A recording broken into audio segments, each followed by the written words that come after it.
Dear students, हम already inheritance and variation chapter शुरू कर चुके हैं और हम इसमें मेंडल्स की डेविएशन पढ़ रहे हैं। We are studying deviations from Mendel's ratio, Mendel process.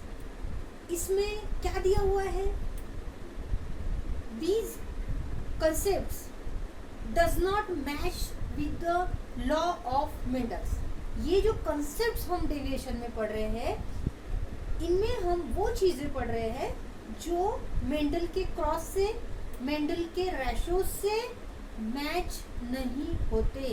कुछ अगर हम वो फॉलो करें, लॉ और जो रेशोज है हम वो फॉलो करें, तो हमको कुछ अलग ही चीज़ें मिल रही है। और इसके हमने 2-3 एग्जाम्पल ले चुके हैं हम लोग। इनकम्प्लीट डोमिनेंस, कोडोमिनेंस एंड प्लियोट्रॉफी, हम इसके एग्जाम्पल्स ले चुके हैं। और अब हम लेंगे multiple allele. More than 2 alternative forms. Allele 2 alternative forms मतलब एक ग्रुप है अलील्स का, वो जो ग्रुप्स है उनके जो जीन से जो अलील्स है मिलकर रहते हैं, एक दूसरे का काम भी कर सकते हैं। अगर कोई एक जीन उस टाइम पे इनएक्टिव है, दूसरा एक्टिव होकर पर्टिकुलर वो फंक्शन प्ले कर सकता है। That's why here said that more than 2 alternative forms alleles, दो से ज्यादा, उससे भी ज्यादा alleles का ग्रुप रहेगा of a gene in a population occupying the same locus on a chromosome or its homolog। मतलब क्रोमोसोम का जो होमोलोगस पोर्शन है उसमें और सेम क्रोमोसोम के एक जगह में, लोकस मतलब पर्टिकुलर एक जगह, ऐसे अगर ग्रुप्स पाए जाते हैं मल्टीपल अलील के, किसी जीन के 2 से ज़्यादा अल्टरनेटिव फॉर्म्स अगर वहाँ पर पाए जाते हैं, तो हम उस पर्टिकुलर कंसेप्ट को मल्टीपल अलील बोल सकते हैं। Multiple allele arise by mutation of wild type of gene. Wild type मतलब नॉर्मल, ओरिजिनल, ऐसा हम यहाँ पर बोल सकते हैं। ओरिजिनल जीन में किसी कारणवश म्यूटेशनल चेंजेस आते हैं, तो उस टाइम पे क्या होता है, वो अपना थोड़ा सा मॉर्फोलॉजिकल स्ट्रक्चर वहाँ पे चेंज करेगा, और जैसे जैसे उसका स्ट्रक्चर चेंज होगा हमें न्यू वेराइटी वहाँ पर मिलती जाएगी because of the mutation. Mutation होने की वजह से, वाइल्ड टाइप में जो म्यूटेशन हुआ उसकी वजह से पहले आपको 1 वेराइटी, फिर सेकेंड, फिर थर्ड, ऐसे मिलती जाएगी अगर कंटिन्यूअसली म्यूटेशनल चेंजेस वहाँ पर हो रहे हैं। A gene can mutate several times producing a series of alternative expression. हम अभी अभी बता चुके हैं कि अगर कंटिन्यूअस अल्टरनेटिव फॉर्म सीरीज चल रही है, सीरीज मतलब 1 by 1 अगर म्यूटेशनल की चेंजेस आ रही है, तो आपको मॉर्फोलॉजिकली वो चीज़ें दिखाई देंगी, 1 by 1 वो चीज़ें आपको दिखाई देंगी। हो सकता है कंटिन्यूअस जनरेशन में दिखे, हो सकता है आफ्टर द जनरेशन दिखे, वन आफ्टर अदर।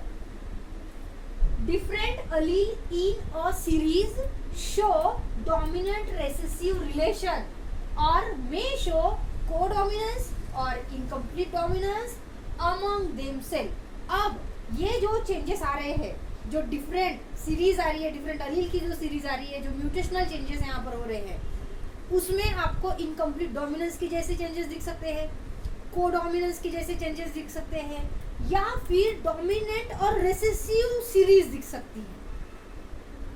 किसी भी प्रकार का एग्जाम्पल जो है वो म्यूटेशनल चेंजेस में यहाँ पे इंक्लूड हो सकता है, ऐसी पॉसिबिलिटी यहाँ पर ज़्यादा है। वाइल्ड टाइप इज डोमिनेंट, जो भी वाइल्ड टाइप होगा, जो ओरिजिनल टाइप होगा, उसको हम डोमिनेंट पकड़ के चलते हैं ओवर द अदर म्यूटेंट अलील। जो भी म्यूटेशनल चेंजेस हो रहे हैं बाद में, जो भी म्यूटेंट अलील आपको मिल रहे हैं बाद में, वो रेसेसिव में आ जाएंगे। लास्ट वाला, सबसे लास्ट में जो आएगा वो ज़्यादा रेसेसिव होगा। ठीक है, फर्स्ट हमारा वाइल्ड टाइप है जो कि हमारा डोमिनेंट कैरेक्टर है, ऐसा हम यहाँ पे पकड़ के चलते हैं। अब इसमें एग्जांपल लेंगे Drosophila. A large number of multiple allele are known. ये जो एग्जांपल ले रहे हैं हम ड्रोसोफिला का, इसमें मल्टीपल अलील का एक बहुत बड़ा चेंज दिखाई दिया है। इसलिए यहाँ पर हमने इसका एग्जाम्पल ले रहे हैं। तो इसमें हम सबसे पहली वैरायटी लेंगे मल्टीपल अलील। इसमें बहुत बड़ी सीरीज जो है वो दिखाई देती है म्यूटेशनल चेंजेस की। The size of wing from normal wing to vestigial wing. Normal wing मतलब ओरिजिनल वैरायटी, जो फर्स्ट वैरायटी होगी वो, उसके बहुत अच्छे से नॉर्मल डेवलप्ड विंग होंगे। फिर सम म्यूटेशनल चेंजेस वहां पर हो रहे हैं, कुछ म्यूटेशनल चेंजेस वहां पे हो रहे हैं। अब म्यूटेशनल चेंजेस मतलब क्या होता है? Sudden change in gene and और इट्स स्ट्रक्चर। कुछ ऐसे चेंजेस जो जीन में हो रहे हैं या फिर उसके स्ट्रक्चर में हो रहे हैं, तो उसको हम म्यूटेशनल चेंजेस बोलते हैं। अगर ऐसे चेंजेस यहाँ पर हो रहे हैं तो जाहिर सी बात है आने वाली वेराइटी में मॉर्फोलॉजिकली दिखता है। ध्यान रखो, म्यूटेशनल चेंजेस किसी भी वैरायटी में हो, प्लांट में, एनिमल में, इंसेक्ट में, किसी में भी, तो वहां पर वो चेंजेस मॉर्फोलॉजिकली दिखना शुरू हो जाता है। यहाँ पर भी सेम वैसा ही है। यहाँ पर ड्रोसोफिला में जो म्यूटेशनल चेंजेस हुए वो नेक्स्ट जनरेशन में दिखना शुरू हो गया। तो स्टार्ट कहाँ से हुआ इनका? नॉर्मल विंग से वेस्टिजियल विंग। वेस्टिजियल विंग मतलब एक ऐसा ड्रोसोफिला जिसके पास विंग है ही नहीं। सबसे पहली वैरायटी क्या थी हमारी? जिसके पास बहुत अच्छे विंग्स है। और लास्ट वैरायटी क्या है हमारी? जिसके पास विंग्स नहीं है। तो जो जिसके पास विंग्स नहीं है वो रेसेसिव, जिसके पास विंग बहुत अच्छे डेवलप है, first variety wild variety is dominant. That is just stems is due to one allele, that is V G.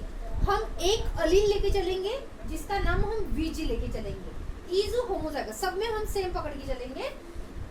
The normal wing is wild type, normal wild type रहेगा, और vestigial wing जो है वो recessive रहेगा। ये हम अभी अभी देख चुके हैं। तो इसका एग्जांपल लेते वक्त हम नॉर्मल विंग जो है उसको हम वीजी प्लस करके डिनोट करेंगे। कुछ म्यूटेशनल चेंजेस हुए, some mutational changes happen in normal wing and it become nick wing. वो निक विंग में कन्वर्शन हो गया। उसका जो नेक्स्ट कन्वर्शन था हमने उसको नाम दे दिया निक विंग्स। अब इसको कैसे डिनोट करेंगे? फिर वीजी सबके लिए कॉमन है, पहले ही बता चुके हैं। अगर हमको डिनोट करना है तो हमें एक ऐसा कैरेक्टर लेके चलना पड़ेगा जो हमको समझ में आए कि पर्टिकुलर इस टाइप का है। तो NI से हमने यहाँ पर NI लिख दिया ताकि हम इसको बोल सके nick wing. NI represent to the nick wing. Next mutational changes, notch wings. Notch wings में कन्वर्शन हो गया। तो इसको हम डिनोट कैसे करेंगे? VJNO। NO का मतलब नो नहीं है यहाँ पे, NO for notch wings. Next strap wings. Strap wing के लिए यहाँ पे ST लिखा हुआ है, ST for the strap. And last one is vestigial wing, that is these Drosophila have no wings। इनके पास किसी भी प्रकार का विंग प्रेजेंट नहीं है। तो कहने का मतलब क्या हुआ यहाँ पे ड्रोसोफिला में कि सबसे पहले ड्रोसोफिला था जिसके पास नॉर्मल विंग था। Some mutational changes happened with the normal wing and it becomes nick wing, and some mutational changes happened with the nick wing and it turns into the notch wings, and here also mutational changes happened and it convert into strap wings, and again mutational changes happen here and it convert into vestigial wings।